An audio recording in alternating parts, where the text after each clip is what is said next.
Assalamualaikum warahmatullahi wabarakatuh. Untuk pembelajaran kali ini kita masih membahas materi yang di minggu yang lalu, yaitu tentang struktur bahasa pemrograman Pascal. Nah, kemarin sempat Bapak memberi tugas untuk mencoba ya coding yang sudah disediakan dan yang mengumpulkan hanya satu orang sebetulnya yang betul-betul mengumpulkan, meskipun masih salah sebetulnya. Kemarin ada yang bertanya, Pak, programnya tidak berjalan. Kenapa tidak berjalan? Karena ada satu variabel yang memang belum dimasukkan. Kalau misalkan teridentifikasi, sebetulnya lebih mudah. Apa yang kurangnya dari program di minggu yang lalu. Nah, sebelum nanti kita coba lagi program yang kemarin minggu yang lalu, salah satu saja, kita bahas dulu lah tentang strukturnya. Sebetulnya ini sudah pernah dibahas di semester yang pertama ya. Di sana ada judul program, kemudian ada deklarasi dan lain-lain. Itu sudah pernah dibahas di sebelumnya. Nah, sekarang bagaimana struktur yang pernah kita pelajari itu kita bisa gunakan di dalam sebuah program Pascal ini gitu. Bagaimana sih urutannya, seperti apa, coding-codingnya apa saja yang harus dipergunakan. Nah, dibahas sebetulnya di materi kali ini. Nah, kemarin minggu yang lalu sudah kita coba. Nah, itu sudah terstruktur bahasa pemrograman Pascalnya dari mulai judul sampai dengan deklarasi dan lain-lain. Itu sudah terstruktur. Cuman, nah, yang banyak yang kalian kesalahan adalah ada beberapa variabel yang belum dimasukkan. Jadi ada satu variabel yang belum dimasukkan. Ini kita bahas dulu saja satu persatu. Dari judul program. Nah, ini judul program yaitu digunakan ya untuk mengidentifikasikan nama program yang dibuat. Nah, penulisan judul program sifatnya opsional, jadi boleh dicantumkan atau tidak.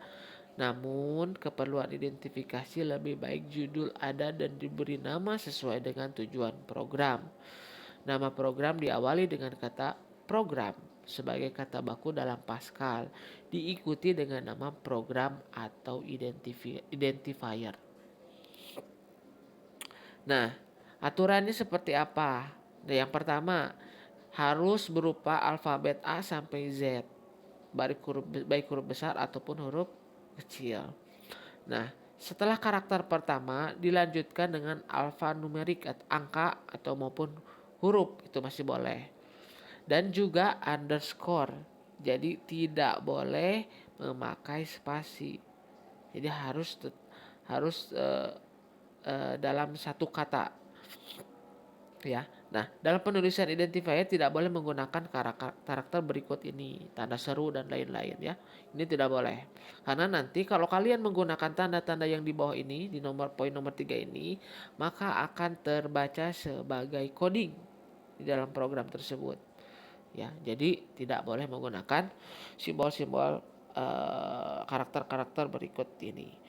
Juga tidak boleh menuliskan identifier dengan nama yang sama pada kata kunci dari Pascal seperti end, array, begin, case, dan lain-lain. Ini adalah kata-kata kunci atau fungsi-fungsi dari pemrograman Pascal. Jadi dalam judul kalian menggunakan kata-kata berikut, maka secara otomatis judul tersebut akan dibaca sebagai kata kunci identifier ya dalam Pascal, bukan sebagai judul program. Maka tidak boleh menggunakan identifier atau kata kunci dari Pascal berikut ini. Kemudian jika ingin tetap digunakan, maka kata tersebut harus dirangkai dengan kata atau karakter yang lain. Misalkan program underscore if, begin satu, dan lain-lain. Jadi harus ada underscore-nya. Misalkan tadi seperti ini, program underscore if. If itu adalah termasuk kata kunci dari Pascal. Jadi kalian ingin membuat sebuah program ya, yang isinya adalah if, ya, atau percabangan, ya. If itu kan percabangan, membuat program percabangan. Jadi program if boleh dipergunakan di dalam judul asalkan dengan tadi tidak boleh menggunakan spasi, harus menggunakan underscore kata keduanya. Nah itu. Nah yang benarnya nanti seperti ini, program spasi. Nah Pak, kenapa ini ada spasinya? Kan tadi tidak boleh dari spasinya. Tadi sudah dibahas dari awal, ya. Judul program digunakan untuk mengidentifikasikan nama program yang dibuat. Nah, penulisan judul program sifatnya opsional. Nah, keperluan identifikasi lebih baik judul diberi nama sesuai dengan tujuan program. Nama program diawali dengan kata program, kemudian spasi, ya, diikuti dengan nama program. Nah, seperti ini. Kata program terlebih dahulu, dikasih spasi, baru nama program identifiernya, yaitu nama program itu sendirinya, yaitu adalah luas lingkaran. Misalkan ini kan disatukan, luas underscore lingkaran, kemudian luas 2 atau L underscore uas, itu terserah, asalkan harus bersatu sesuai dengan aturan yang telah diberikan berikut ini. Nah ini contoh nama program yang salah. Ini yang salahnya seperti ini, tidak boleh. Ya, contohnya seperti ini. Ini yang salah. Nah kemudian ada deklarasi program. Nah sebagaimana dalam algoritma, nah bagian deklarasi adalah bagian persiapan di mana semua hal yang diperlukan oleh program. Nah pada bagian deskripsi ini didefinisikan di sini, yang termasuk dari bagian deklarasi adalah sebagai berikut. Yang pertama unit, yaitu fungsi tambahan dari Pascal. Cara memanggilnya adalah dengan menggunakan kata kunci uses.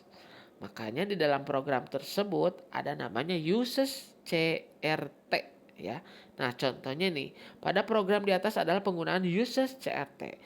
Nah, uses CRT ini diperlukan karena kode program menggunakan perintah CLRSCR untuk membersihkan layar. Nah, perintah ini disediakan oleh unit CRT.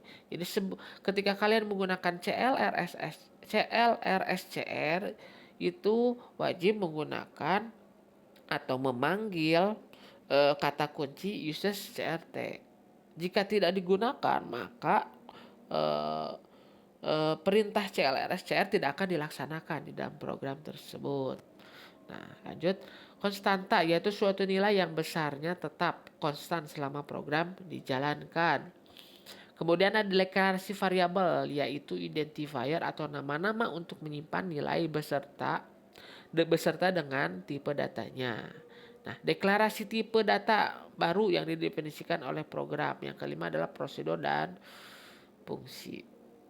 Nah itu yang setelah judul, ya, deklarasi. Kemudian ada bagian pernyataan statement isi dari programnya, perintah-perintah dari programnya yang lebih kompleks. Nah bagian ini dituliskan urutan instruksi yang perlu dieksekusi oleh program. Nah aturan penulisannya yang pertama adalah bagian program inti diawali dengan begin, harus selalu diawali dengan begin, ya, karena di awal itu harus menggunakan kata begin dulu. Kemudian tanpa diikuti tanda baca, ya, jadi hanya cukup menuliskan begin saja, dan diakhiri dengan n, diikuti dengan tanda titik, ya, diakhirinya. Nah dalam Pascal penggunaan huruf besar dan kecil tidak dipermasalahkan, tidak sensitif case, jadi tidak jadi masalah kalau di Pascal. Nah kalau nanti di program Java huruf besar ataupun huruf kecil itu menjadi masalah.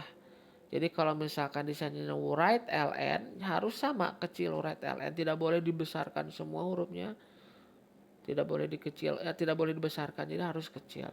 Nah itu perbedaannya nanti antara Pascal dan program selanjutnya nanti kalian pelajari di kelas 11. Nah untuk setiap perintah atau pernyataan diakhiri dengan titik koma. Boleh ada lebih satu pernyataan dalam tiap baris. Contoh pernyataan 1, pernyataan 2. Boleh juga dituliskan pernyataan 1 titik koma pernyataan 2. Nah Jika ada struktur percabangan, kondisi bersyarat atau perulangan dengan lebih dari satu pernyataan diawali dengan begin dan akhiri dengan end dan titik koma. Nah ini percabangan ya. Jadi ada dua percabangan, misalkan if, kondisi, then begin. Pernyataan if 1, pernyataan if 2, end. Nah itu baru satu. Maka akan dilanjutkan lagi dengan pernyataan if yang kedua atau if kondisi kedua. Nah ini jika tadi struktur percabangan atau kondisi bersyarat atau perulangan dengan lebih dari satu pernyataan. Jadi ada satu lebih daripada satu. Tapi jika misalkan hanya satu pernyataan, ya tidak ada percabangan, maka di end-nya itu dikasih dengan tanda titik. Tapi jika ada lebih, menggunakan titik koma. Nantilah kita bahas lagi. Nah jika pernyataan dalam struktur hanya satu saja, maka begin dan end boleh dihilangkan. If, kondisi, dan pernyataan underscore if 1. Nah, komentar dituliskan di antara tanda kurung. Contoh, program luas lingkaran.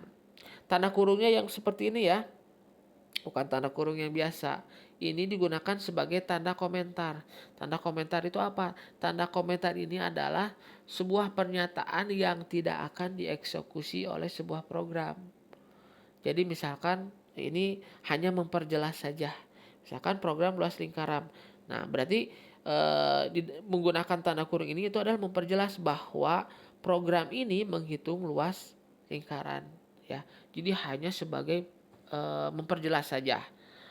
Note lah bagi kalian mungkin bisa bahasanya itu sebuah note ya.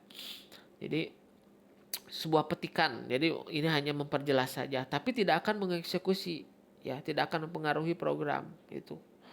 Hanya memberitahukan saja bahwa program ini itu digunakan sebagai ini, bahwa pernyataan ini digunakan sebagai ini. Nanti boleh kalian pergunakan jika memang kesulitan. Nah, usage CRT variabel titik 2 integer, L titik 2 real. Var itu 1 ya, R-nya bukan 2 ya. Kemarin Bapak salah mungkin yang masukinnya. Var itu 1 bukan 2. Ini juga masih salah. Kemudian tulisan program ini menghitung luas lingkaran. Nah, tidak akan tercetak pada program yang sudah jadi karena diletakkan di antara kurung. Maka ini hanya sebagai komentar untuk menerangkan bagian judul mengenai apa tujuan program. Tadi sudah dibahas.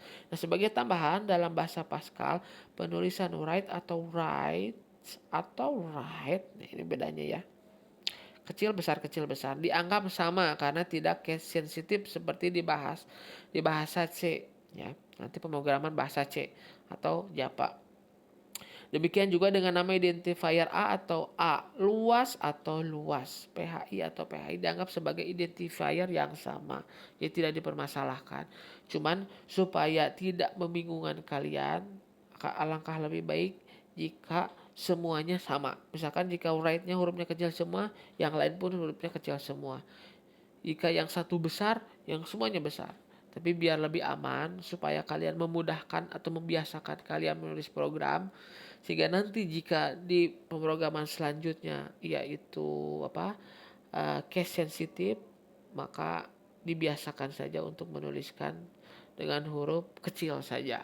Kecuali jika memang ada seperti tadi identifier A atau A besar, nah itu bolehlah jadi masalah. Tapi kalau misalkan untuk penulisan seperti ini contoh write atau write ini antara kecil dan besar, itu diusahakan untuk menggunakan huruf kecil saja biar memudahkan. Nah, untuk jelasnya contohnya seperti ini. Program Pascal yang paling sederhana. Nah, kita untuk jelasnya lanjut saja kita buat program saja ya. Nah, ini nanti tugasnya. Tapi sebelum ke sana, Bapak akan bahas dulu penulisan program yang pernah dikerjakan di minggu yang lalu. Kenapa bisa gagal dan lain sebagainya. Nah, kita akan coba. Kita coba salah satu program saja ya. Nanti kalau kalian sudah masuk Pascal, kalian buat lagi yang baru, file baru saja dengan nama luas. Nah, kalau misalkan tadi seperti Bapak bilang ada judul program. Nah, judul program ini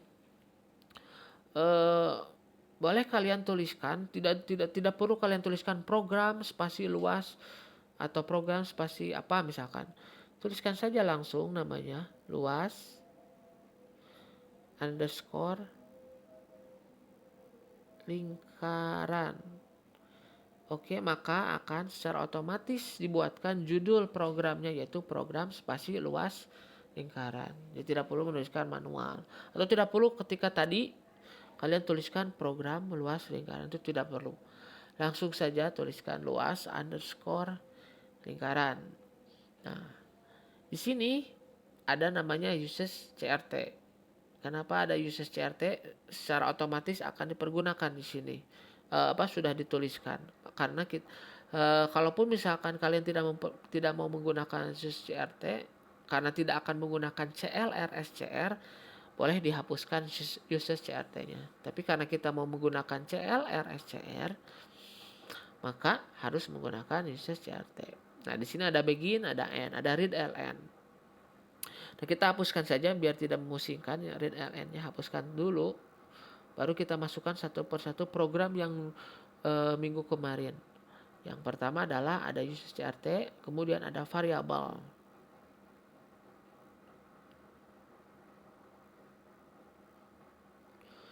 Nah, variabel. Nah, kemarin di program adalah seperti ini. Program titik 2 integer. Nah, seperti ini. Ini sebetulnya programnya betul. Cuman yang salah adalah ini adalah variabel yang membaca R, ya. R. Ingat, R itu adalah kan jari-jari di sini karena kita mau menghitung luas lingkaran. R, maka kasihlah spasi karena kita akan mendeklarasikan variabel R, ya.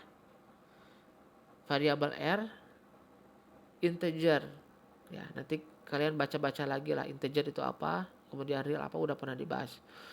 Nah, itu. Jadi kemarin yang salah itu adalah hanya itu saja.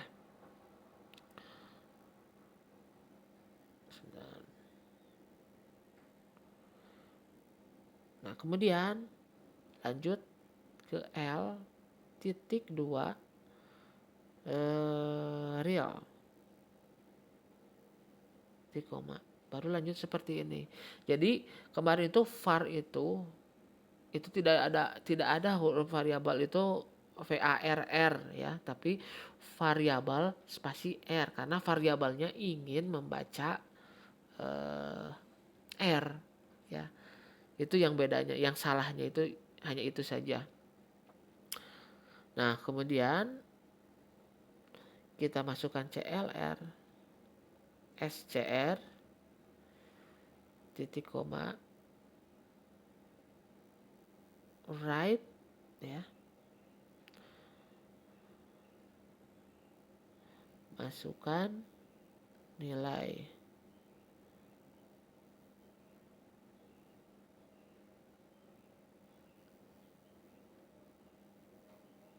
jari-jari, anggap jari-jari lah, sama dengan tutup kurung kemudian titik koma read ln, ya, r. Nah, ini adalah untuk membaca tadi variabel r tadi, ya. Kemudian titik koma L. Nah, 3,14 dikali R dikali R 14 dikali R ke R. Nah, titik koma right ln. Nah, perbedaan right sama right ln apa? Pernah Bapak bahas sebelumnya, jadi silakan baca kembali saja. Luas lingkarannya adalah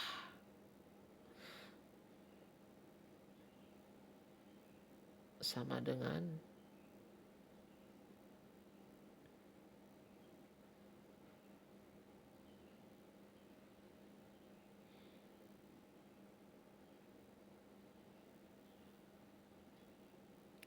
read ln. Oke, kasih n terakhir ya, udah kasih titik. Nah setelah kalian tuliskan semua, baru kalian eksekusi. Nah yang harus kalian screenshot sebetulnya ini ya, masukkan nilai jari-jarinya berapa, 3, enter. Luas lingkarannya adalah 28,25. Nah itu yang harus di screenshot sebetulnya ini, bukan programnya. Berarti kalian sudah sukses mengerjakannya. Nah itu, nah yang kemarin harus kalian kerjakan. Nanti kalian coba lagi saja. Jadi kalian kerjakan yang minggu lalu udah dibahas ya sekarang. Nah untuk tugas yang sekarang yaitu adalah, nah nanti kalau untuk pembuatan program nanti akan seperti ini. Nah contoh seperti ini. Tugas. Nah, algoritma luas segitiga. Persiapkan variabel luas A, T bertipe real. Langkah-langkahnya yaitu meminta inputan nilai alas, 2 membaca nilai input dan menyimpan dalam variabel A, 3 meminta inputan nilai tinggi, 4 membaca nilai input dan menyimpan dalam variabel T, melakukan perhitungan luas segitiga dengan rumus yaitu setengah A dikali T dan menyimpannya dalam variabel luas. Kemudian nomor 6 menampilkan si luas. Nanti sebetulnya tugas-tugasnya akan seperti ini. Kalau membuat program tidak akan dikasih program langsung, tapi algoritmanya seperti ini. Baru kalian buatkan programnya. Nah ini penjelasannya. Sebetulnya sudah jelas. Ini udah dikasih tahu dengan program-programnya. Yang perlu kalian lakukan adalah menginputkan di dalam program Pascal, kemudian eksekusi ya. Jadi tugasnya itu ya. Buat program yang segitiga ini, luas segitiga ini. Kemudian kalian tuliskan kodingnya sudah tersedia ini sebetulnya ya. Kodingnya sudah tersedia. Kemudian kalian buat programnya ya. Kalian buat programnya, dieksekusi, nanti screenshot hasil eksekusinya. Itu. Ini sudah jelas, sudah dijelaskan semuanya. Udah ada bahkan bentuk programnya. Mungkin ada yang ada salah satu yang mungkin harus kalian perhatikan lah, harus kalian analisis dulu. Nomor 1 contohnya Bapak kasih tahu lagi seperti apa bentuknya program tadi, yang tadi udah Bapak kasih tahu judul program seperti apa. Nah itu saja dari Bapak. Kalau ada pertanyaan silakan tanyakan ya. Tapi mungkin untuk hari ini Bapak akan balas sore kayaknya, karena harus rapat terlebih dahulu, jadi belum bisa membalas di pagi hari. Jadi kalau ada yang mau ditanyakan silakan. Tolong yang minggu kemarin dikerjakan ya, karena sudah Bapak jelaskan hari ini, sudah Bapak coba. Yang nggak bisa sekarang coba lagi, screenshot jawabannya baru kerjakan. Nah yang sekarang juga sama, kalian coba masukkan, kalian coba buat di screenshot, kemudian kalian kirim screenshotnya di Google Classroom ya. Itu saja mungkin dari Bapak. Assalamualaikum warahmatullahi wabarakatuh.